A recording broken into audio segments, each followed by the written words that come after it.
பிரபல நடிகரான Daniel Balaji மாரடைப்புக்கமா net உயிரிழந்துட்டார். அஞ்சலிக்காக அவருடைய உடல் வைக்கப்பட்டிருக்கு.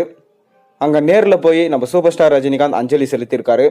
அந்த விவரங்களை பார்க்கறதுக்கு முன்னாடி மறக்காமல் சேனலுக்கு சப்ஸ்கிரைப் பண்ணிவிட்டு பெல் ஐக்கனை ப்ரெஸ் பண்ணிவிட்டு அப்படியே ஒரு வீடியோக்கு லைக் போட்டுட்டு வாங்க.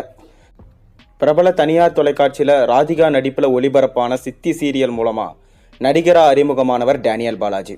இதைத் தொடர்ந்து 2003 வெளியான ஏப்ரல் மாதத்தில் திரைப்படம் மூலமாக வெள்ளித்திரையில் அறிமுகமானார். பாலாஜி என்கின்ற இவரது பெயரை டேனியல் பாலாஜி என்று மாற்றியவர் சுந்தர் சி தான். வெள்ளித்திரையில் குறுகிய காலத்தில் திறமையான நடிப்பை வெளிப்படுத்தி முன்னணி வில்லன் நடிகராக மாறிய டேனியல் பாலாஜி காக்க காக்க, வேட்டையாடு விளையாடு, பொல்லாதவன், பைரவா, வடசென்னை, பிகில் உள்ளிட்ட பல தமிழ் படங்களில் நடிச்சிருக்காரு. திருவான்மையூரில் வசித்து வரும் டேனியல் பாலாஜிக்கு நேற்று அவருடைய வீட்டில் இருக்கும்போது நெஞ்சுவலி ஏற்பட்டிருக்கு. இதைத் தொடர்ந்து கொட்டிவாக்கத்தில் உள்ள தனியார் மருத்துவமனையில் சிகிச்சைக்காக அனுமதிக்கப்பட்ட அவர் சிகிச்சை பலனின்றி உயிரிழந்திருக்காரு. மருத்துவமனைக்கு செல்லும் போதே இவரோட நிலை மோசமாக இருந்ததா, அதனால தான் பார்த்தீங்கன்னா அவரோட மரணத்துக்கு காரணம் சொல்லிட்டு சொல்லப்படுது. டேனியல் பாலாஜியோட இந்த திடீர் மரணம் ஒட்டுமொத்த திரையுலகிலும் ரசிகர்களையும் அதிர்ச்சி அடைய வச்சிருக்கு. மேலும் இவரது உடல் தற்போது அவர் பிறந்து வளர்ந்த சென்னை புரசரவாக்கத்தில் உள்ள அவரது இல்லத்தில் அஞ்சலிக்காக வைக்கப்பட்ட நிலையில் அவருடைய பூத உடலுக்கு அஞ்சலி செலுத்த நம்ம சூப்பர் ஸ்டார் ரஜினிகாந்த் போயிருக்காரு. மேலும் இவர் திறமையான நடிகர். நான் பார்த்தீங்கன்னா சின்ன பையனாக இருக்கும்போதே அவரை பார்த்தேன். அவர் திறமையாக நடிப்பார். அவர் சினிமாக்குள்ளே நுழையறதுக்கு ரொம்பவே கஷ்டப்பட்டார். அவர் பட்ட கஷ்டங்கள் யாரும் பட்டிருக்க மாட்டாங்க. அந்த அளவுக்கு அவர் கஷ்டப்பட்டு இந்த சினிமா துறையில் நுழைஞ்சார். ஆனால் அவருக்கான வாய்ப்புகள் பார்த்தீங்கன்னா ரொம்பவே கம்மியாக தான் இருந்துச்சு.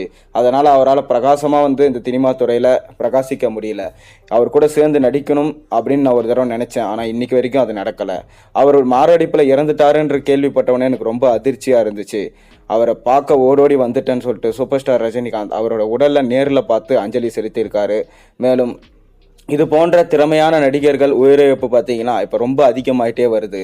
மேலும் இந்த மாதிரி உயிரிழப்புகள் இனி ஏற்படக்கூடாது. அதற்காக நம்ம நிச்சயமாக எல்லாரும் சேர்ந்து பிரார்த்தனை பண்ணுவோம் கடவுள்கிட்ட. யாரும் இனி இந்த திரையுலகிலிருந்து இறந்து போகக்கூடாது. அதுவும் முக்கியமாக மாரடைப்பால் நிறைய திரைத்துறை நடிகர்கள் எல்லாருமே பார்த்தீங்கன்னா இறந்து போகிறாங்க. இது இப்போ சமீப காலமாக பார்த்தீங்கன்னா ரொம்பவே அதிகமாயிட்டிருக்கு. நிச்சயமாக இது மாறும். டேனியல் பாலாஜிக்காக நான் பிரார்த்திக்கிறேன்னு சொல்லிட்டு ரஜினி சொல்லியிருக்காரு.